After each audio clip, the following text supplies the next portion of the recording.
तर आज आपण गणपती बाप्पांच्या आवडीचे मोदक ते पण मावा किंवा कोणतंही पीठ न वापरता कसे बनवायचे ते बघूया। गणपती बाप्पांच्या आवडीचे हे मोदक बनवायला तर सोपे आहेतच, पण चवीलाही खूप छान लागतात। अगदी कोणीही सहज ही रेसिपी बनवू शकेल एवढी सोपी रेसिपी आहे। तुम्हाला जर रेसिपी आवडली तर मला कमेंट करून नक्की सांगा आणि तुमच्या मित्रमैत्रिणींनाही शेअर करा। चॅनलवरती नवीन असाल तर चॅनल सबस्क्राइब करायला मात्र विसरू नका। तर मी इथं मोदक बनवण्यासाठी सगळ्यात अगोदर घेतलेला आहे पॅन आणि त्या पॅनमध्ये 1 कप एवढं डेसिकेटेड कोकोनट घेतलेला आहे। डेसिकेटेड कोकोनट ऐवजी तुम्ही इथं ओल्या नारळाचा किस घेतला तरी चालेल। तर हे डेसिकेटेड कोकोनट आहे, हे जाडसर असेल तर मिक्सरमधून हे तुम्ही बारीक करून घ्या। त्याच्यानंतर घेतलेली आहे मिल्क पावडर। मिल्क पावडर तुम्ही कोणत्याही ब्रँडची वापरली तरी चालेल। ज्या कपाने आपण खोबऱ्याचा किस मोजून घेतला होता अगदी त्याच कपाने आपण मिल्क पावडर पण घेणार आहे। मिल्क पावडर आपण इथं 1 कपभर एवढी वापरलेली आहे। आता ह्या मिल्क पावडरमध्ये अगदी गोडवा असतो, बऱ्यापैकी गोड असते, त्याच्यामुळे साखरेचं प्रमाण मी इथं थोडं केलेलं आहे। जवळजवळ 2 ते 3 चमचे एवढी साखरच फक्त मी इथं घेतलेली आहे। तुम्हाला जर जास्तीचं गोड आवडत असेल तर साखरेचं प्रमाण इथं तुम्ही वाढवून घेऊ शकता। त्याच्यानंतर घेतलेले आहे 1 चमचाभर आपण वेलची पावडर यूज केलेली आहे। आता इथे साखर मी अख्खीच वापरलेली आहे, तुम्ही इथं साखरेची पावडर घेतली तरी चालेल, मिक्सरमधून साखर बारीक करून घेतली तरी चालेल। त्याच्यानंतर घेतलेले आहे 1 लिटर दुधावरची साई मी इथं वापरलेली आहे। तुम्ही अगदी साईऐवजी इथं फ्रेश क्रीमचा वापर केला तरी चालेल। 2-3 चमचे अगदी घट्टसर फ्रेश क्रीम आपण इथं वापरली तरी चालेल। तर ही साई घातल्यामुळे अगदी मोदक आहेत ते खाव्यासारखे एकदम टेस्टी तयार होतात।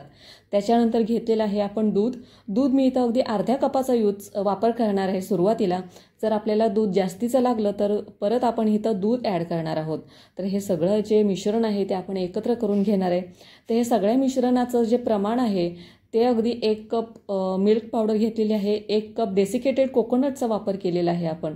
साखर आहे ती 2 ते 3 चमचेच आपण इथं वापरलेली आहे, कारण मिल्क पावडर आहे ती अगदी गोडसर असते, त्याच्यामुळे साखरेचं प्रमाण आपण इथं कमी ठेवलेलं आहे। त्याच्यानंतर दुधाचं प्रमाण आहे ते जवळजवळ 1 कप एवढंच होतं, तर मी इथं परत थोडंसं दूध घातलेलं आहे आणि हे मिश्रण आहे ते आपल्याला अगदी घट्टसर तयार करायचं आहे। त्याच्यासाठी 1 कप मला पूर्णपणे 1 कपभर एवढं दूध लागलेलं आहे। अगदी थोडं प्रमाणामध्ये आपण इथं दूध ॲड केलेलं आहे आणि तुम्ही बघू शकता अगदी घट्टसर आपण हे मिश्रण तयार केलेलं आहे। आणि हे मिश्रण आहे ते आपण आता गॅसवरती गरम करून घेणार आहे। पॅन आहे तो आपण गॅसवरती ठेवून अगदी लो टू मीडियम गॅसवरती हे मिश्रण आहे ते आपण अगदी घट्टसर होईपर्यंत गॅसवरती ठेवणार आहे। तर गॅसवरती मी पॅन ठेवलेला आहे। आता ह्याच्यामध्ये अगदी 10 ते 15 काजू मी इथं बारीक करून घालणार आहे। तर बारीक पावडर आपण करून घातल्यामुळे हे मिश्रण अगदी घट्टसर तयार होतं, व्यवस्थित मिळून येतं आणि ह्याचे मोदकही चवीला खूप छान लागतात। तर ही पावडर आहे ती अगदी पूर्ण बारीक आपल्याला पावडर करून घ्यायची आणि हे मिश्रणामध्ये आपण घालून घेणार आहे। तर आपले हे मोदक बनवायला तर सोपे आहेत, खूप छान पटकन तयार होतात, अगदी कोणीही सहज बनवू शकेल एवढे हे मोदकांची रेसिपी अगदी सोपी आहे। तर हे मिश्रण आहे ते आपण हलवून घेताना अगदी थोडंसं पातळ होतं, कारण आपण साखर घातलेली आहे त्याच्यामुळे ती विरघळली जाते आणि साखर विरघळली की हे मिश्रण आहे ते हलकंसं पातळ होतं। तर अगदी थोड्या वेळाने हे घट्टसर व्हायला सुरुवात होते, पण जोपर्यंत हे मिश्रण अगदी व्यवस्थित घट्टसर होत नाही तोपर्यंत आपल्याला अगदी एकसारखं हलवत राहायचं आहे, नाहीतर हे मिश्रण आहे ते खाली लागण्याची शक्यता असते। इथे तुम्ही शक्यतो नॉनस्टिक पॅनचा किंवा नॉनस्टिक कढईचा वापर करा। तर हे मिश्रण आहे ते पूर्णपणे आपण हलवून घेतलेलं आहे। ह्याच्यामध्ये काजूची पावडर आपण घातलेली आहे त्याच्यामुळे हे मिळून येण्यासाठी जास्त वेळ लागत नाही, अगदी कमी वेळातच हे मिश्रण आपलं अगदी घट्टसर तयार होतं। तर ह्या मिश्रणाचे अगदी तुम्ही ह्या पद्धतीत म्हणजे सफेद अगदी तुम्हाला मोदक बनवायचे असतील तर तुम्ही सफेदही मोदक बनवू शकता। तुम्हाला इथं कोणताही कलरचा वापर करायचा नाही, अगदी सफेद मोदकही ह्याचे खूप छान तयार होतात। तर आपण इथं अगदी मोदकांना चकाकी येण्यासाठी आणि मस्त असे टेस्टी होण्यासाठी 1 चमचाभर मी इथं साजूक तुपाचा वापर केलेला आहे।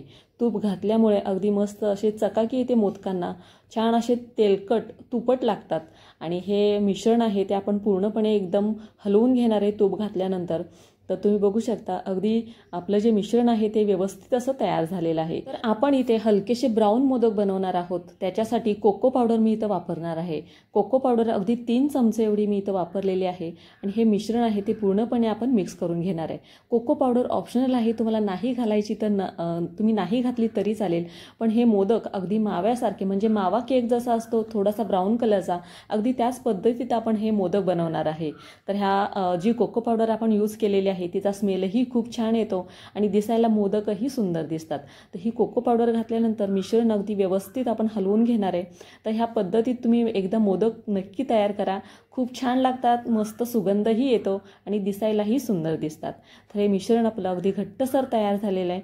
आपण हे पॅनमध्येच आपण हलवून घेतोय, त्याच्यामुळे हलकंसं थोडंसं पातळ असल्यासारखं वाटतंय, पण ज्या वेळेला हे मिश्रण आहे ते थंड होत जातं तेव्हा अगदी घट्टसर तयार होतं.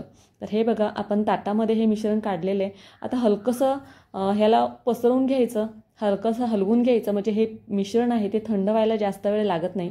तर हे मिश्रण थंड झाल्यानंतर तुम्हाला ज्या आकारामध्ये मोदक बनवायचे असतील त्या आकारामध्ये तुम्ही मोदक बनवा.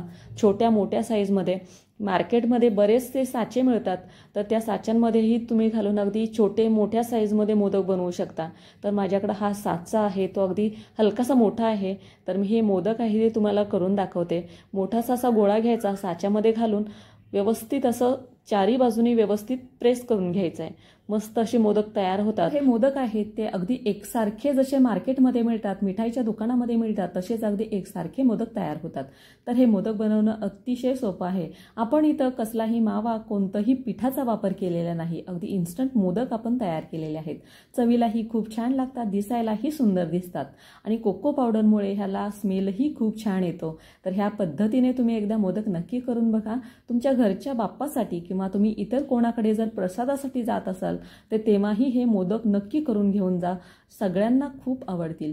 तर मी इथं अगदी बदामाचे काप घालून हा मोदक सजवलेला आहे. तर तुम्हाला हा आवडला का, मला कमेंट करून नक्की सांगा. तर ह्या पद्धतीत आपण सगळे मोदक तयार केलेले आहेत. दिसायलाही सुंदर दिसतात, अगदी पटकन तयार होणारी ही रेसिपी आहे. तुम्हाला जर माझ्या रेसिपीज आवडत असतील तर मला कमेंट करून नक्की सांगा. अशाच नवीन नवीन रेसिपी बघण्यासाठी माझ्या चॅनेलला सबस्क्राईब करा आणि हा व्हिडिओ तुम्हाला कसा वाटला तर मला कमेंट करून नक्की सांगा. चला तर मग पुन्हा भेटूया अशाच एका नवीन रेसिपीमध्ये. तोपर्यंत खात राहा, मस्त राहा.